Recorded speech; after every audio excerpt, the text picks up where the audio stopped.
潼关县同玉镇警方报告，在这起案件之前1个月的1997年7月24号，当地曾经发生过类似的强奸但没有杀人的案件。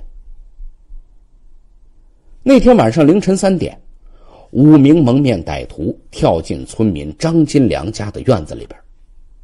睡在院里的张金良被惊醒的时候，一把匕首插在了嘴里，戳破了他的舌头。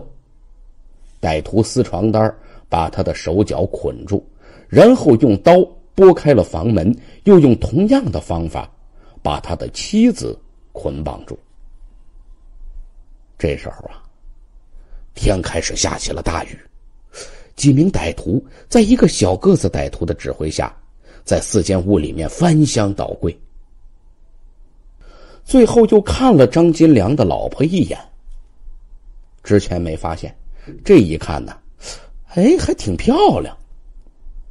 除了小个子歹徒之外呢，另外的4名歹徒把张金良的妻子就轮奸了。手脚被捆的张金良是俩眼直冒火，恨不得活吞了这几个禽兽，可是无可奈何。发泄完兽欲之后，歹徒抢走了现金300多块、金沙10斤和毛毯、皮鞋、床单等等物品。张金良的老婆哭着为张金良解开了绳索。怒火中烧的张金良立刻抄起了柴刀，喊醒了2个弟弟和旁边的男性邻居，10多个人追了出去。邻居里边有一个擅长打猎的老人，发现张家土地上有个清晰的网球鞋印，让他们跟着这个鞋印追。他们10几个人沿着鞋印追了2公里，在一个村子前边失去了踪迹。张金良就询问村口的村民，问您一下，看没看见几个人经过这儿？那个村民说了，这村子外边有个小屋，有那么几个外地人租住在那儿，我刚才看他们刚走回去。这10多个人呢，朝那个房子就追了过去，期间又发现了脚印，于是就一直沿着脚印追到了村民王吉龙家的门口。推开大门，发现一个人睡在门楼上，旁边的鞋底纹和大小和他们追踪的一致。大伙一拥而上，扭住了那个人。那人吓得当场流出了小便，一个劲儿地说：我是老实人，我没做过坏事儿。但张家人呢，却从院里的麦子堆里搜出了被抢的毛毯，从小屋里搜出了被抢的皮鞋。到这儿了，你还嘴硬，还说是老实人啊？10几个人对他是一顿痛打，把他打得头破血流，躺在地上不能动弹，然后拖着他去太药镇派出所。这家伙可能知道一到派出所是必死无疑呀，这家伙居然玩了命了。过陇海铁路的时候，正好一列火车通过，那个人趁大家不注意，猛然挣脱，从火车头前边就窜过铁路。等火车过去之后，这人早已经无影无踪了。张家人追了半天没追上，只能到派出所报了案。当时派出所去这户人家的房东王继龙那儿调查，王继龙说，在我这间出租房里住的有小王、大王、张健、腾飞，还有小斌，反正一共是7个人，都是在金矿工作的打工的。但这个他们真实姓名这家住哪儿我真不知道。由于这起案件呢，在38系列案件之前没有出人命，所以一直没有被并案，又只是作为一般的强奸抢劫案。在邬国庆他们的分析之下，这个案件被警方列入视线，立即发现有问题。为什么这个案件如此被邬国庆他们关注呢？原因很简单呢，这里边也有个叫张健的人，很可能这伙人就是系列案件团伙的歹徒，而且这群人也是金矿工作的民工，符合之前对歹徒身份的判断。专案组立刻传唤了房东王吉龙，王吉龙仔细回忆，又进行了深入交代。这个张健呢，是西安那边的，他说在云南当过兵，身材呢中等吧。小斌呢外号叫小林童，可能是华阴人。大王是四川人，小王嘛咸阳一带的，人又黑又瘦，不超过1.6米。那天被抓住的那个是腾飞，也是西安那边的。听到这儿，专案组眼睛一亮，这个所谓的小王也是一个不足1.6米的小个子，这是不是就是那个为首的歹徒呢？而此时，妻子被轮奸的张金良又主动向警方提供了一个重要线索。此前妻子被轮奸的张金良啊，主动的向警方提供了一个重要线索。他说这个团伙里面的那个大王叫做王天心，四川人。由于有着极大的仇恨，张金良在附近呢到处打听这伙歹徒，甚至还悬赏出钱购买消息，一定要抓住这伙人。终于有个村民告诉他，说他曾经和大王呢有过几次闲聊，知道他的真名和籍贯。发现了这个重要线索之后，警方立刻查阅档案，很快发现了王天心的真面目。王天心，四川望苍县人，1997年9月8号在玉林镇冒充警察抢劫，被判了11年徒刑，在三门峡监狱服刑。看到在玉林镇冒充警察抢劫这几个字，警方这心里啊就更有谱了。邬国庆他们分析，这伙歹徒曾经在玉林镇长期生活过，而王天心完全符合这个判断。第二天，专案人员从灵宝市法院调取了王天心的案卷，经过房东王吉龙和知情人辨认照片，果然大王就是王天心。至此，此案终于有了重大的线索。一伙干警立刻赶赴三门峡监狱审问王天心。正在服刑的王天心看到警方来了很多人，他立刻明白怎么回事了。这个家伙呀很狡诈，他一口咬定只做了7月24号那个案子，抢了一些东西，强奸了一个女人，拒不承认做过其他案件，也不交代同伙是谁。不过对于这种重大案犯，说不说能有你吗？很快，这个家伙就全部交代了作案经过和同伙。王天心交代，外号叫小林童的小斌，真名叫赵小军，和他一起伪装警察抢劫，被判13年徒刑，在焦作监狱服刑。另一个伪装警察的呢，叫刘军，在洛阳监狱服刑。王天心也说呀，张健说他在云南当过兵，和赵小军是好朋友。而团伙里边的这个小王不足1.6米，可能啊是河南周至人。警方呢又到焦作监狱找到了赵小军，赵小军更聪明，直接就全交代了。他说了，我曾经去过张健家做客，张健呢是西安市阎良区五屯乡仁官村人，他在云南当过兵。被张家曾经暴打的腾飞呢是他的战友。3月18号，一路民警在阎良区民政局查到了张健的入伍体检表，立刻把照片传真给了指挥部，并且联络当地的公安局。经过赵小军辨认，照片就是张健本人。仁官村村长呢也向公安局提供情报，说2天以前呢还看到张健回过家。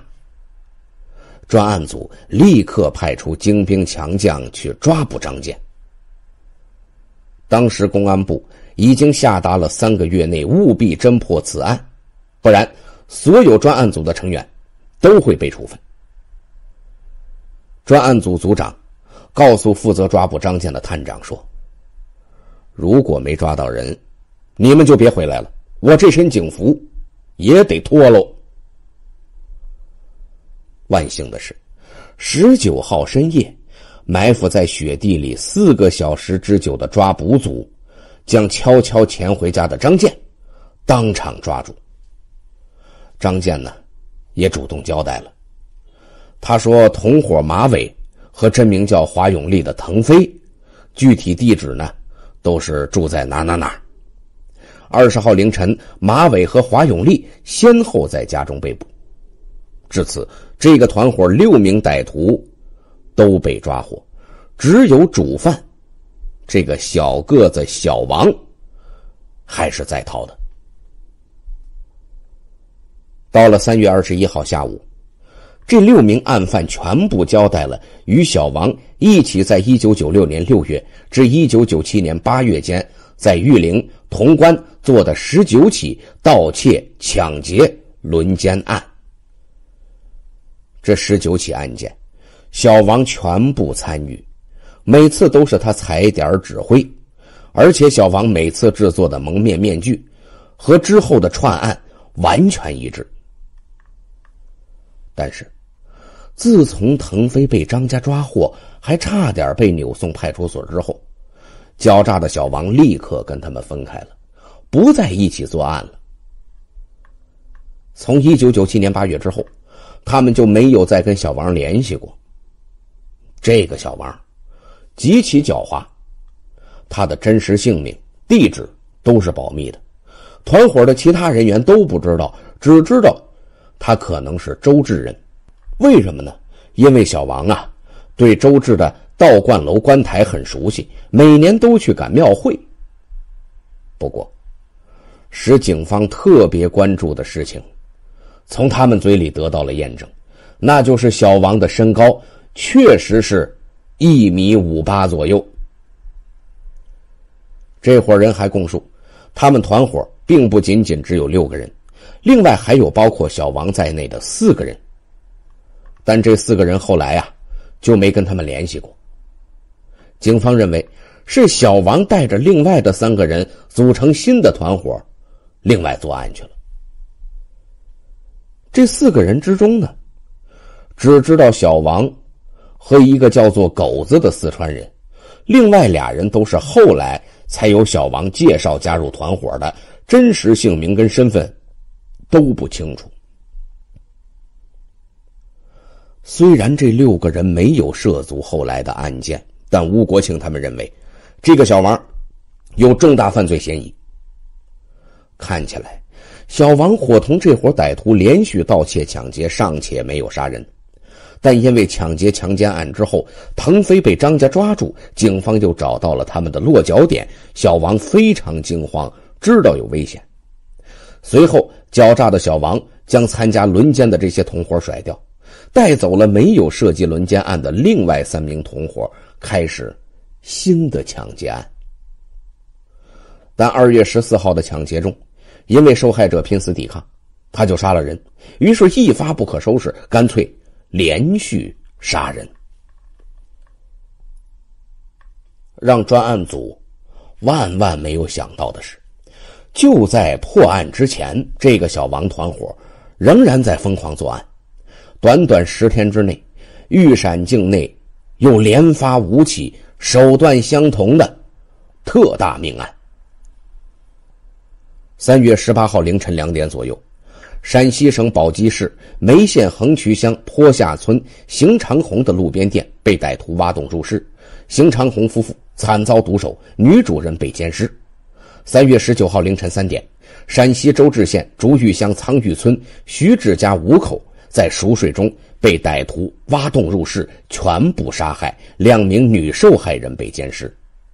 3月21号凌晨2点，与苍峪村一水之隔的陕西省杨凌农业示范区大寨乡蒋家村蒲新元一家3口被杀，蒲海源的阴茎被切断下来。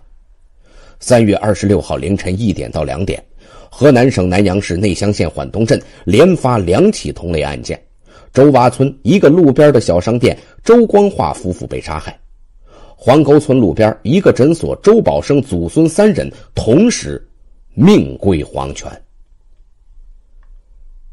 由于短短10天内连续发生5起恶性杀人案，还有被杀满门的，再次震动了中央和陕西、河南2省。3月24号，新华社国内动态清样又一次以陕西连续发生多起杀人案引起群众恐慌为题反映情况。中央领导下令，要求2地警方加强工作，尽快破案，缉拿凶犯。河南省公安厅限期3个月破案，否则追究从厅长以下所有人的责任。可在这种巨大压力下，专案组仍然不慌乱，坚持科学办案。虽然之前那6个凶犯都不知道小王的真实身份，但毕竟和小王接触时间长，肯定对他有所了解。专案组对这几个人反复审问，不放过任何细节，果然很快就有了收获。据案犯赵小军交代呀，小王1996年在潼关县太药镇李家村租过房，还曾经在潼关县某个金矿打过工。刑警带着赵小军去指认，找到了那家房东。据房东说呢，这个小个子是带着老婆孩子在这儿租过房，他的儿子叫康康，属鸡的，当时3岁，听他老婆说呢，是周至人。在小王打工的金矿，警方还找到了2个陕西籍民工，都曾经跟小王一起干过几个月的活，对他有很深的印象。有了这些线索，就好办多了。就在这几天里，小王团伙还在杀人。3月26号前后，该团伙连续作案多起，杀死多人。